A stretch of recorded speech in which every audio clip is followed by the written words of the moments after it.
Salut, c'est Eric, bienvenue sur ma chaîne YouTube où je parle de photo argentique pour débutants. Aujourd'hui, je vais vous raconter comment je suis tombé sur le Konica Pop et surtout ce que j'en ai pensé après 2 pellicules. Avant tout, le Konica Pop, c'est tout simplement l'appareil photo argentique que je trouve le plus beau. Le premier modèle est sorti en 1982 et j'avoue que j'aime bien l'esthétique des années 80. On commence avec ses caractéristiques. L'objectif est de 36 mm avec une ouverture minimale de f4. Pour situer f4, il faut juste comprendre que c'est plus que correct. Les appareils jetables ou réutilisables tourne autour de f10. f4, ça veut dire quoi? Ça veut dire qu'avec le Konica Pop, vous n'êtes pas dépendant d'une scène extrêmement éclairée. À part ça, la mise au point est fixe, ce qui nous emmène au gros défaut du Konica Pop, la distance minimum de focus. Il faudra mettre au moins 1,50 m entre votre appareil et votre sujet pour qu'il ne soit pas flou. Et pour que tout soit parfaitement net à l'image, il faut une distance de 2,80 m. On appelle ça l'hyperfocale. 1,50 m, c'est beaucoup. À titre de comparaison, la distance minimum de focus de l'Olympus AF10 Super est de 75 cm. Et celle du Nikon AF600 est de 35 cm. En gros, oubliez les photos avec seulement une table qui vous sépare de votre sujet, les photos dans les voitures ou encore les autoportraits pris à bout de bras. Mais franchement, c'est rien de grave. On a aussi un flash qu'il faut activer avec un bouton qui est situé juste devant l'appareil, juste ici. Une cellule intégrée vous indique qu'il y a une lumière si une scène n'est pas assez éclairée. Et pour terminer, sur le devant de l'appareil, vous avez un réglage à changer selon la pellicule que vous avez choisi de mettre dans votre appareil. Donc ça va de 100, 200 et 400 ISO. Choisissez votre pellicule en fonction de ça. On passe au fonctionnement de l'appareil. C'est peut-être ce que j'aime le plus. Le Konica Pop est un point and shoot mécanique. Il faut donc avancer la pellicule manuellement. Pour ce faire, il faut activer le levier et le rabattre. Et ce geste est extrêmement satisfaisant. Je pourrais le faire plein de fois. Et ensuite, pour prendre une photo, c'est assez simple. Il suffit d'appuyer sur le déclencheur. J'aime trop ça. Enfin, pour sortir la pellicule, ça se fait également à la main. Il faut libérer la pellicule en appuyant sur un bouton qui est situé juste en dessous de l'appareil, qui est juste ici. Et ensuite, il faut rembobiner votre pellicule en faisant tourner ce petit truc qui est juste ici. Et au début, ça va être un tout petit peu dur à tourner. Et quand il n'y aura plus de résistance, ça voudra dire que votre pellicule, elle est prête à être emmenée au labo. J'ai repéré cet appareil photo très tôt dans ma pratique de la photo argentique. Et le fait de savoir qu'un point and shoot automatisé peut lâcher à tout moment, j'avoue que ça me donne des sueurs froides. Je vous l'ai déjà dit dans ma précédente vidéo, allez la voir, mais ça m'est déjà arrivé qu'un appareil meure dans mes mains. Et c'est franchement relou. C'est pour cette raison que je cherchais un appareil photo argentique mécanique qui ne pourrait pas me lâcher pendant un voyage. Et c'est le cas du Konica Pop. Le seul truc qui peut vous lâcher, c'est la cellule qui vous dit si la scène que vous êtes en train de shooter est trop sombre ou pas. Mais ça, c'est un coup à prendre. Et globalement, si vous posez la question de savoir si une scène est assez éclairée ou pas, ça veut dire qu'elle ne l'est pas assez et il faut mettre le flash. Pour la petite histoire, j'ai trouvé mon Konica Pop dans un dépôt-vente à Angers à seulement 10 €. J'en croyais pas mes yeux, encore plus quand j'ai vu après une pellicule qu'il fonctionnait parfaitement. Maintenant, on passe au résultat. C'est bien qu'il soit beau et que j'apprécie son fonctionnement, mais la base de la photo argentique, c'est quand même le résultat. Et bah, j'en suis très satisfait. La qualité est bien supérieure à celle d'un appareil photo réutilisable ou jetable et elle se rapproche de celle de l'Olympus AF10 Super. Je vous ai préparé une sélection de photos prises avec le Konica Pop. On regarde et on commente ensemble. C'est parti pour la petite sélection de photos que j'ai prises avec le Konica Pop. J'ai fait 2 pellicules et là c'est vraiment une sélection. On commence tout de suite avec celle-ci, c'est une photo d'un chien qui avait très chaud, je crois que c'était vert bordeaux.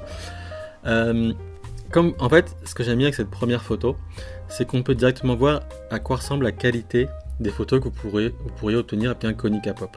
En gros, comme je vous l'ai dit juste avant dans la vidéo, c'est vraiment pas mal. Quand vous la regardez, ça ressemble pas à un appareil réutilisable, mais pas non plus aux meilleurs appareils photo qui existent sur le marché. Mais c'est un bon compromis. Et ça marche bien. On continue avec cette deuxième photo qui a été prise dans les parties hautes de la ville de Montreuil. Là, ce qui m'a attiré le regard, pourquoi j'ai voulu faire cette photo, c'était parce qu'il y avait pas mal de couleurs différentes. Il y a le rouge du panneau stop, il y a le vert du store et le bleu aussi du magasin. Et je trouve que la photo rend bien. Pareil, ça vous montre à peu près à quel point c'est net quand on prend une photo. Je pense que c'est peut-être le meilleur setup quand on prend une photo d'un bâtiment comme ça et qu'on est à... Là je crois que j'étais à 5-6 mètres, quelque chose comme ça. Je trouve que ça rend vraiment très bien et ça fonctionne. Et je ne l'ai pas dit d'ailleurs, pardon, mais toutes les photos que vous allez voir ont été prises avec une Kodak Gold 200. On continue avec cette photo de moi qui a été prise à Vincennes. Là, ça vous montre un point qui peut être problématique si vous avez un Konica Pop. En gros, à l'intérieur du Konica Pop, il y a ce qu'on appelle des mousses. Et l'utilité des mousses, c'est d'empêcher que la lumière passe. Et là, en fait, ce qui s'est passé, c'est que la pellicule, il y a on appelle ça des flares, je crois, ou des light leaks plutôt, light leaks, parce qu'il y avait un grand soleil qui était du côté de l'image, là vous le voyez en fait, tout simplement. Et du coup, quand ça a déclenché, le soleil est rentré parce que peut-être que j'imagine que les mousses sont un peu émoussées. Le bon point, c'est que les mousses, ça peut encore se faire refaire en 2023. Alors qu'il y a des composants techniques d'appareils qui n'existent plus, d'autres appareils et qui ne peuvent plus être réparés. Donc ça, c'est vraiment un détail. Après, il y a aussi, je ne l'ai pas dit parce que moi j'ai surtout vu avant tout les light leaks, mais ça donne aussi un effet qui est sympa en vrai. Il y a des gens qui achètent des pellicules qui font cet effet, surtout les déclenchements. Moi c'est pas mon truc, mais je suis pas choqué. On continue avec une photo. Hop. Avec cette photo de moi qui a été prise à Marseille.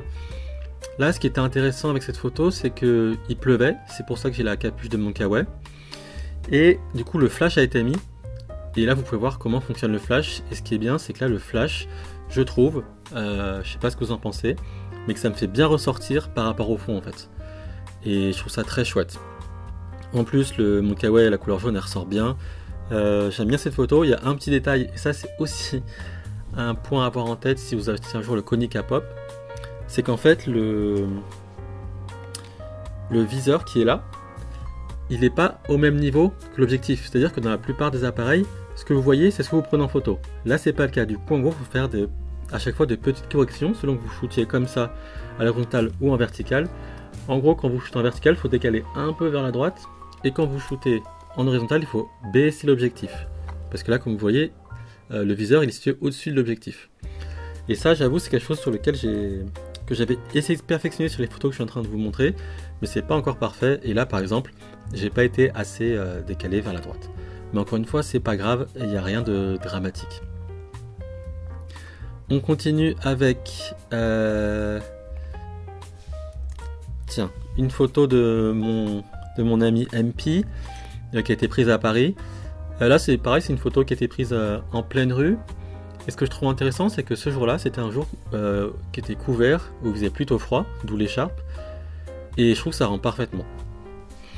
Cette photo, c'est vraiment, elle vous montre vraiment quel genre de photo vous pouvez obtenir avec le Konica Pop, une Kodak Gold, dans un temps qui correspond au temps qu'il y a la plupart du temps à Paris en vrai. C'est ça en fait l'info.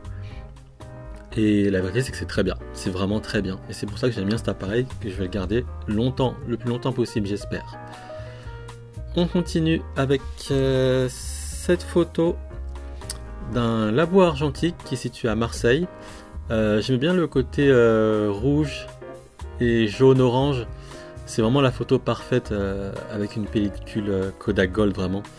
Du coup, c'est pour ça que je l'ai prise en photo. Et en plus, j'ai eu de la chance parce que j'étais déjà passé à acheter la veille des pellicules Ultramax 400 et je voulais prendre en photo, mais il n'y avait pas de soleil. Et quand je suis repassé le lendemain, il y avait un grand soleil qui frappait la façade et du coup, ça rend parfaitement bien.